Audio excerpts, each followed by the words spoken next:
వర్తమానము వినుమా ప్రియనేస్తమా, విని నీవు ప్రభుని విశ్వసించుమా. వినుమా ప్రియనేస్తమా, విని నీవు ప్రభుని విశ్వసించుమా.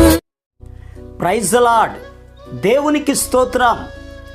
అనుదిన మన్నా అనే ఈ ఆధ్యాత్మిక కార్యక్రమాన్ని వీక్షిస్తున్న ప్రియ సోదరి సోదరులారా, మన ప్రభువును రక్షకుడునైన యేసుక్రీస్తు అతి శ్రేష్టమైన నామములో మీ అందరికీ శుభాలు వందనాలు తెలియచేయుచున్నాను.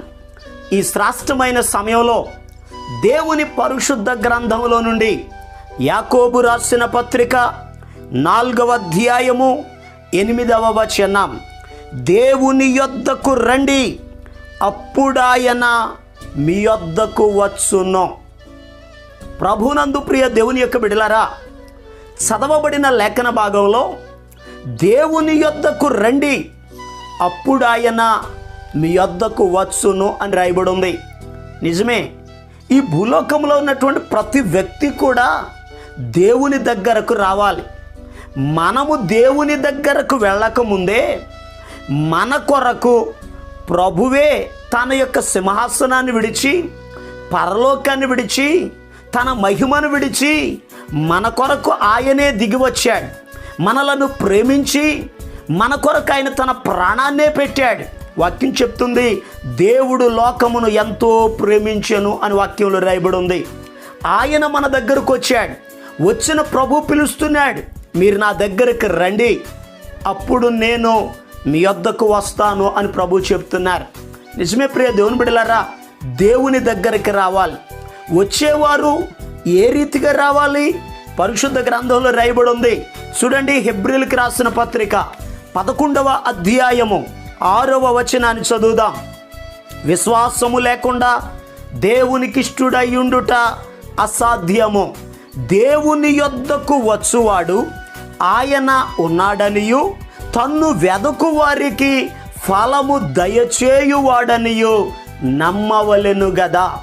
ప్రియ దేవుని బిడ్డలారా, దేవుని దగ్గరకు వచ్చేవారు చేయవలసిన పని ఏమిటంటే, ఆయన ఉన్నాడనియు, ఆయన దగ్గరికి ఎవరైతే వస్తారో, ఆయనను ఎవరైతే వెతుకుతారో, ఆయన దగ్గరికి వచ్చే ప్రతి ఒక్కరికి ఫలము దయచేయువాడని నమ్మాలి. ఎవరైతే నమ్మకముతో దేవుని దగ్గరకు వస్తారో వారి జీవితంలో గొప్ప కార్యాలు జరుగుతాయి. యేసు ప్రభు వారు చెప్పారు, నమ్ముట నీ వలనైతే నమ్మువానికి సమస్తము సాధ్యమో అని ప్రభు సెలవిచ్చారు. ప్రియ దేవుని బిడ్డలారా, దేవుని పరిశుద్ధ గ్రంథంలో యేసుక్రీస్తు ప్రభు వారు ఆయన శిష్యులు బహుజన సమూహములు నడుచుకుంటూ వెళ్ళిపోతున్నారు. యేసయ్య ఆ గ్రామం గుండా వెళుతున్నాడని ఆ గ్రామంలో ఉన్న ఒక స్త్రీ విన్నది.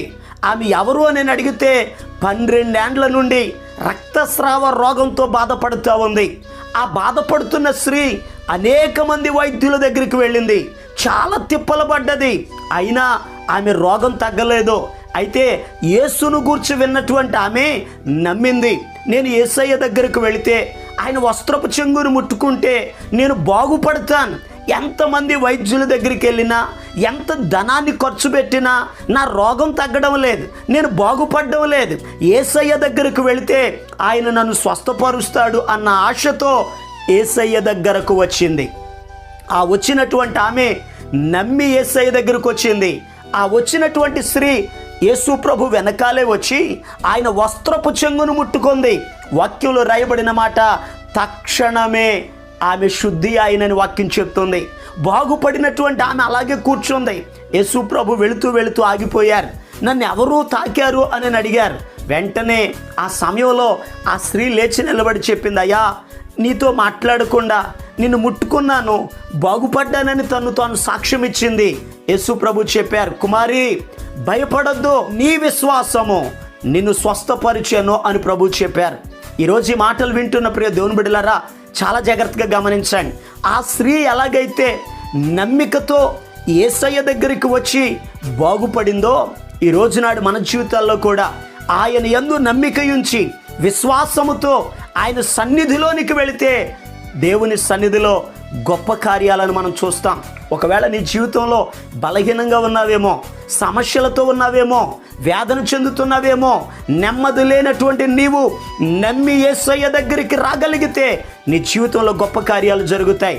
యేసు ప్రభు వారు పిలుస్తున్నారు, ప్రయాసపడి భారమును మోసుకొనుచున్న సమస్త జనులారా నా యొద్దకు రండి, నేను మీకు విశ్రాంతి కలుగజేస్తానని ప్రభు చెప్పారు. ప్రియ దేవుని బిడ్డలారా, నమ్మి మనం యేసయ్య దగ్గరకు వస్తే యేసయ్య స్వస్థపరుస్తారు, యేసయ్య నెమ్మదిని కలుగజేస్తారు. అంత మాత్రమే కాదు, కానీ యేసు ప్రభు దగ్గరికి ఎవరైతే వస్తారో వారి గృహాలకు యేసయ్య వెళ్తారు. పరిశుద్ధ గ్రంథంలో లూకా సువార్త 19వ అధ్యాయాన్ని మనం చదివితే అక్కడ ఒక వ్యక్తి కనబడుతున్నారు. అతని పేరు జక్కయ్య. యెరికో అనేటటువంటి పట్టణంలో ఇతడు పన్ను వసూలు చేసేటటువంటి వ్యక్తి. యేసుక్రీస్తు ప్రభువారు యెరికో అనే పట్టణానికి వెళ్ళారు.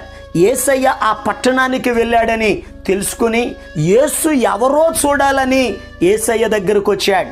కానీ అతడు పొట్టివాడైనందున యేసయ్యను చూడలేకపోయాడు. యేసయ్య వచ్చే మార్గం ప్రక్కనే ఉన్న ఒక మేడి చెట్టు ఎక్కాడు. ఆ చెట్టు మీద కూర్చుని యేసయ్య ఇలా వెళ్తాడు, ఆయన చూద్దామని కనిపెడుతున్నాడు. యేసయ్య ఆ చెట్టు దగ్గరికి వెళ్ళి ఇప్పుడు పిలుస్తున్నారు, జక్కయ్య త్వరగా దిగు, నేడు నేను నీ ఎంట ఉండవలసి ఉన్నది అని అన్నారు. జక్కయ్య యేసు దగ్గరకు వచ్చారు గనక యేసయ్య జక్కయ్య ఇంటికి వెళ్ళారు.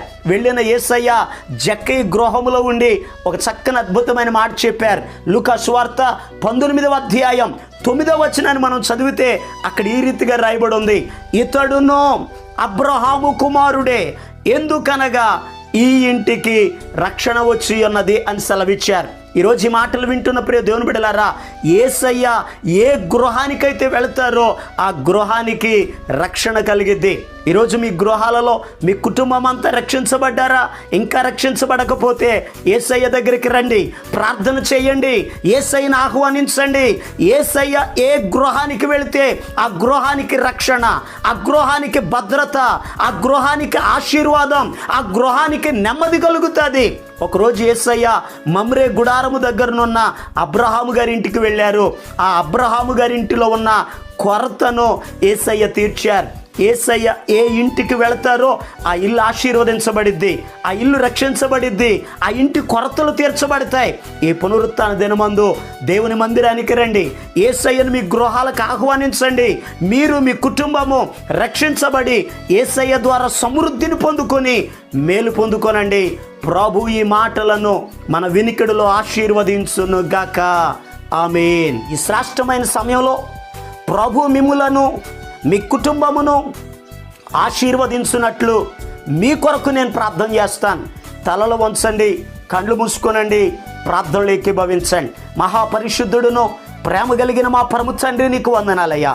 ఈ శ్రేష్టమైన సమయంలో ఈ పునరుత్థాన దినమందు అయా నీ బిడ్డల కొరకు ప్రార్థిస్తున్నాను. నీ వాక్యములో ఈ రీతిగా రాయబడి ఉంది, దేవుని యొద్దకు రండి అప్పుడు ఆయన మీ యొద్దకు వచ్చును అని వాక్యంలో రాయబడి ఉంది. అయ్యా ఈ మాటలు వినుచున్న ప్రతి బిడ్డ కూడా నీ సన్నిధానములోనికి రావడానికి సహాయం దయచేయండి. ప్రతి ఆటంకములను మీరు తొలగించండి అయ్యా. నీ సన్నిధిలో సంతోషం ఉంది నాయన, నీ సన్నిధిలో నెమ్మది కలిగింది నాయన, నీ సన్నిధిలో నీ బిడ్డల ప్రార్థనలు అంగీకరించబడతాయి అయ్యా. నీ సన్నిధిలోకి వచ్చిన ప్రతి బిడ్డ గృహములో అయ్యా మీరు వెళ్ళమని ప్రార్థిస్తున్నాను. ఆ కుటుంబాలకు మీరు కాపరిగా ఉండండి, ఆ గృహానికి మీరు రక్షణ భాగ్యం దయచేయండి, ఆ గృహములో ఉన్న ప్రతి అవసరతలను మీరు తీర్చమని ప్రార్థన చేస్తున్నాను. మా పరమ తండ్రి నీకు వందనాలయ్యా. అయ్యా నీ బిడ్డల్లో చాలామంది బలహీనులుగా ఉన్నారు, మీరు బాగు చేయమని ప్రార్థన చేస్తున్నాను. రక్షణ లేని బిడ్డలకు రక్షణ దయచేయండి అయ్యా. రుణ బాధలలో ఉన్న బిడ్డలు ఉన్నారయ్యా. నజరేయుడైన యేసు క్రీస్తు అతి శ్రేష్టమైన నామములో నీ బిడ్డలకున్న ప్రతి విధమైన బంధకాలలో నుండి విడిపించబడుదురుగాక ఆజ్ఞాపిస్తున్నాను. ఇంకా వివాహం కాని బిడ్డలకు వివాహాలు జరుగునుగాక, సంతానం లేని బిడ్డలకు సంతాన ప్రాప్తి కలుగునుగాక, అయ్యా వృద్ధాప్య దశలో ఉన్న బిడ్డలకు మంచి ఆరోగ్యాలు కలుగునుగాక ఆజ్ఞాపిస్తున్నాను. ఈ దినమంతయు కూడా అయ్యా నీ బిడ్డలు చేయించున్న పనులలో మీరు తోడై ఉండండి, ప్రయాణాల్లో తోడై ఉండండి, వ్యాపారస్తులను దీవించండి, ఉద్యోగం చేస్తున్న బిడ్డలకు అయ్యా నీ సహాయం సహాయమును దయచేయండి. కృపాక్షేమములు నీ బిడల వెంట వచ్చునుగా ఆజ్ఞాపిస్తున్నాను. ప్రతి అవసరత నీ మహిమలో తీర్చి నీ బిడలను దీవించి ఆశీర్వదించమని యేసు క్రీస్తు అతి పరిశుద్ధమైన నామం పేరట ప్రార్థన చేసి అడిగి పొందుకొని ఉన్నాము తండ్రి. ఆమేన్, ఆమేన్. మన ప్రభు అయిన యేసు క్రీస్తు కృప మీకు తోడుగా ఉండి నడిపించునుగాక. ఆమేన్.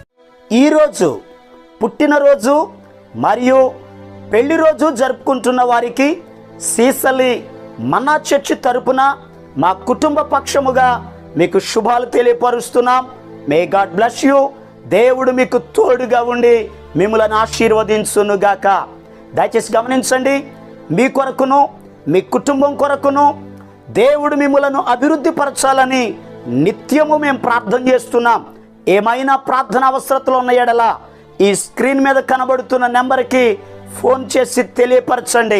ప్రియ దేవుని బిడ్డలారా, అనుదిన మన్నా అనే ఈ వర్తమానాలు మీ స్నేహితులకు మీ బంధువులకు కూడా షేర్ చేయండి.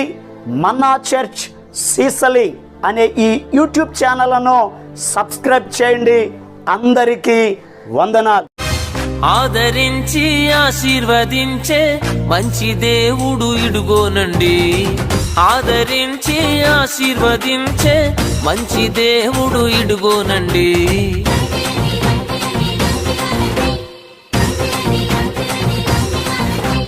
అనుమానాలు వదిలేయండి, అనుకూల సమయం ఇదే చేరుకొనండి. అనుమానాలు వదిలేయండి, అనుకూల సమయం ఇదే చేరుకొనండి. ఆదరించి ఆశీర్వదించే మంచి దేవుడు ఇడుగోనండి.